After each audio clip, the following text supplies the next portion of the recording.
Chandler Richards here with R&R Sports, and I've got Rawson MacNeill with me, the wide receiver, 2022 class out of Walton, Georgia. Rawson, how's it going, man?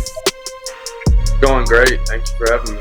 Not a problem. I had you on a little more than a month ago on the grid. We got to see what a dynamic wide receiver you are. You're there with the blocking. You're there with your hands, and you talked about a few things that you were wanting to improve on for next season.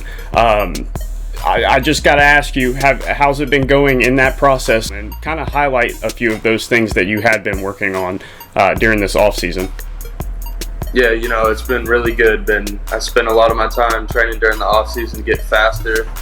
And I definitely think that I've improved on that a lot. I dropped my 40 down to a 4.5, and I think that's a lot. And then another main thing I've been focusing on was my route running. Last year was a little lackluster, rounding my breaks, and I think I've really helped key in on that and get a lot better. So you dropped you run a 4.5 and you're 6'4"? Yes, sir. Whew.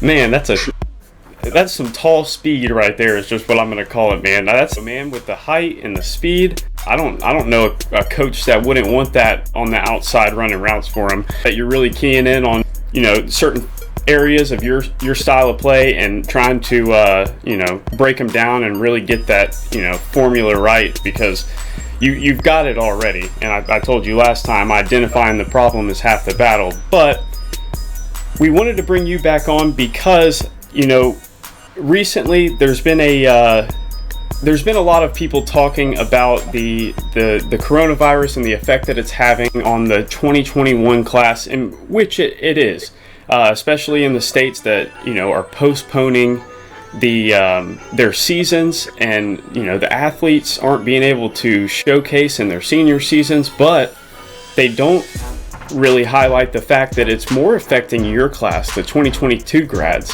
because at that point, that the junior year is it's really pivotal in a recruiting mindset, just because that's the year they put on, because by the time your junior year ends, that's when those first set of offers start going out. And I know you're kind of blessed being down there in Georgia, everything's starting on time, but what are your thoughts on the entire situation in it of itself? And what do you think about the other athletes that do have to wait till spring or may not get a season at all?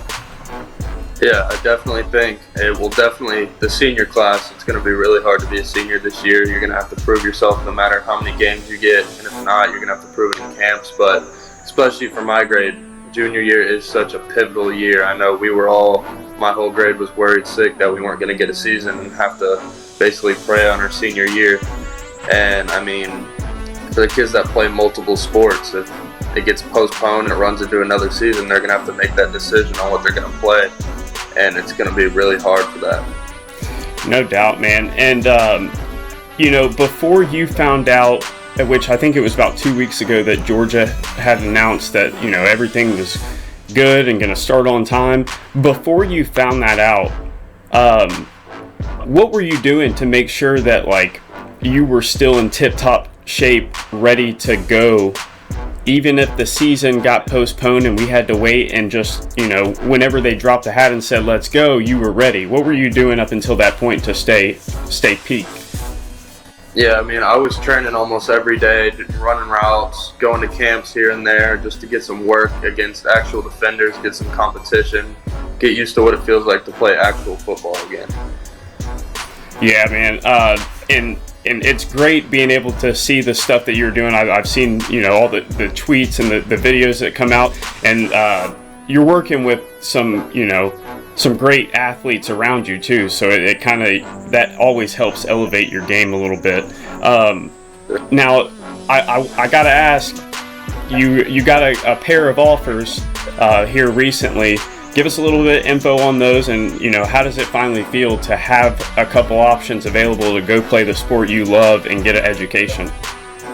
Yes, sir. It took some weight off my chest. I remember I was always worrying, kind of got caught up in the whole social media thing, seeing other people get offers. And actually, after one of my camps where I ran the 4.5, I luckily the next day got a call from Iowa State, and that changed everything. And before that, I had an offer from Charlotte, and it really just helped me kind of get more comfortable where I'm at and kind of realize that I did the work in the off season to get here, and that it's time to get it going during the season. So, y'all are back. You're with your team. You're getting some reps in with the squad, but there's some restrictions in place.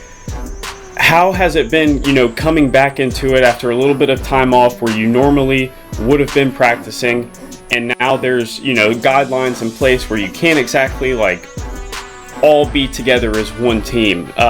Explain how that's been trying to get around that, and, how y'all are meshing now. Yeah, it's been hard. Definitely in the beginning, the kids that didn't decide to train over the off season, they kind of came in and were a bit lackluster, didn't really know what was going on. But over these last few weeks, we've all kind of meshed as a team back again, and we're starting to really get it going and kind of falling into the place that we think we should be in before the season. Awesome, man. Well, I wish you and Walton the best of luck this upcoming season, man, and thanks for rolling with us on the RoadShow. No problem. Thank you.